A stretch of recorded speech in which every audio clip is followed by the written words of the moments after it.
നിലമ്പൂരിലേക്കാണ് നമ്മൾ. നിലമ്പൂരിൽ അങ്ങനെ കൊട്ടിക്കയറുകയാണ്. കൊട്ടിക്കലാശം 4 മണിയാകുമ്പോൾ ശരിക്കുള്ള കൊട്ടിക്കലാശം തുടങ്ങും. അങ്ങനെ ആവേശത്തിന്റെ കൊടുമുടിയിലേക്ക് പ്രവർത്തകർ എത്തുന്നു, നേതാക്കൾ എത്തുന്നു.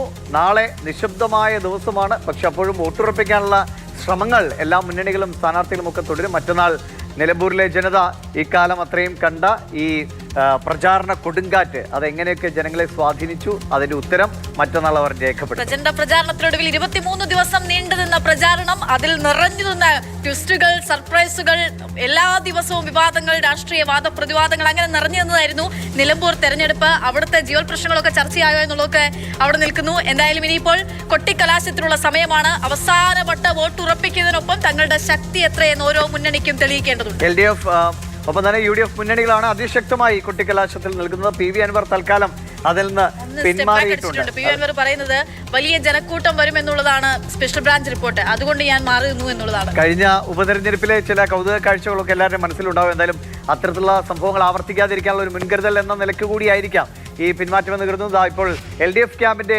കൊട്ടിക്കലാശത്തിന്റെ ദൃശ്യങ്ങളാണ് നമ്മൾ കാണുന്നത്.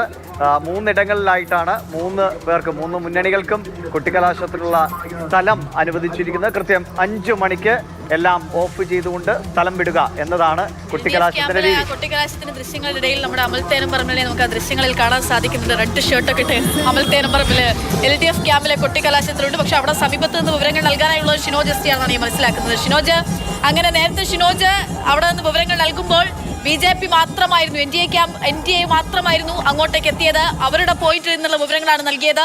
ഇപ്പോൾ എല്ലാ മുന്നണികളും അങ്ങോട്ടേക്ക് എത്തിക്കഴിഞ്ഞോ?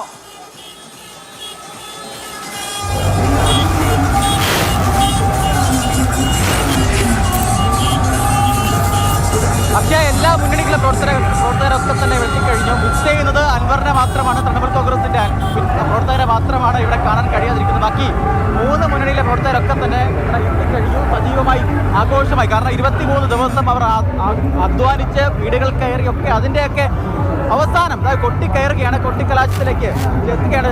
ചേട്ടായി, എന്താ പരിപാടി? എവിടെന്നാ? ഞാൻ ഒറ്റപ്പാലത്ത് വന്നാ. പാലക്കാട് ജില്ല ഒറ്റപ്പാലം. തമിഴ്നാട് ജില്ല ഒറ്റപ്പാലം. ഇലക്ഷൻ പ്രവർത്തിക്കാൻ വേണ്ടി വന്നതാണ്.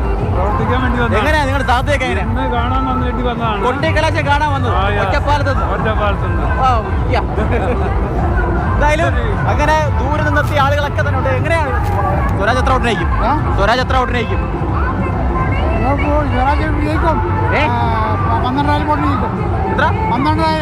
വോട്ട്. അൻവർ വല്ലതും ചെയ്യോ? അൻവർ പ്രശ്നമാവോ? ഒരു പ്രശ്നമില്ല. ഒരു ജനങ്ങളെ നിലമ്പൂരിലെ വോട്ടർമാരെ ബുദ്ധിമാന്മാരാണ്. കാരണം നിലമ്പൂർ എങ്ങനെ മാറിയുന്നുണ്ട്.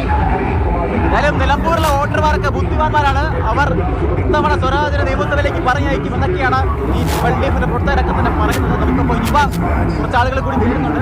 എങ്ങനെയാ സ്വരാജ് ഉറപ്പല്ലേ?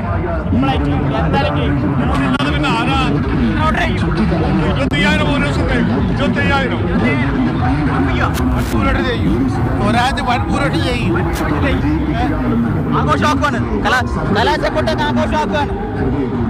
സ്വരാജ് എല്ലാം കൊണ്ടും നല്ലൊരു സ്ഥാനാർത്ഥിയാണ്. അതുകൊണ്ട് തന്നെ നിഷ്പക്ഷമതികളായിട്ടുള്ള നല്ല ആൾക്കാരും സ്വരാജ് വോട്ട് ചെയ്യും. സ്വരാജ് ഉറപ്പിക്കുവാണ്.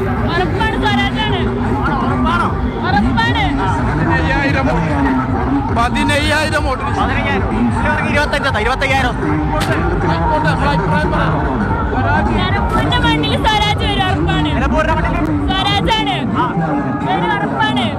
ഭൂരിപക്ഷം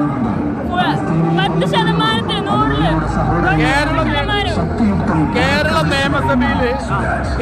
നിയമസഭയില് സ്വരാജിന്റെ സാന്നിധ്യം അനിവാര്യമാണ്. ഈ നാട്ടിലെ പാവപ്പെട്ട ജനങ്ങളുടെ പ്രശ്നങ്ങൾക്ക് വേണ്ടി എന്നും നിലകൊണ്ട നേതാവ് ജയിച്ചേ മതിയാകൂ.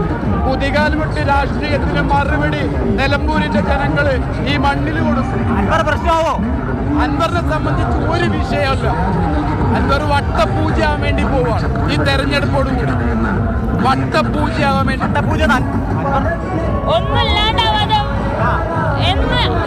ഈ ഒരു ഇലക്ഷനോട് ബാക്കിയുള്ള എല്ലാ സ്ഥാനാർത്ഥികളും ഒന്നും അല്ലാണ്ടാവാൻ പോവാണ്. 23 ശേഷം അൻവറില്ല. 23 ശേഷം അൻവറില്ല. 23 ശേഷം അൻവർ എന്ന് പറയുന്ന പ്രതിഭാസമില്ല എന്നൊക്കെയാണ് പറയുന്നത്. അങ്ങനെയാണോ? 23 ശേഷം അൻവറില്ല. 23-ാം തീയതിക്ക് അൻവറില്ല. ആരുണ്ട് അൻവർ എവിടെ ഉണ്ടാനാ ആരുണ്ടാവില്ല. എന്തായാലും തികഞ്ഞ ആവേശത്തിലാണ്. സ്ഥാനാർത്ഥി ഇപ്പോഴും എത്തിയിട്ടില്ല. സ്ഥാനാർത്ഥി ഇപ്പോഴും എന്തായാലും ആവേശകരമായ പ്രതികരണങ്ങളാണ് ആളുകൾ നടത്തുന്നത്. 15,000, 25,000 അങ്ങനെ പല വിധത്തിലാണ്. നമുക്ക് അമൽ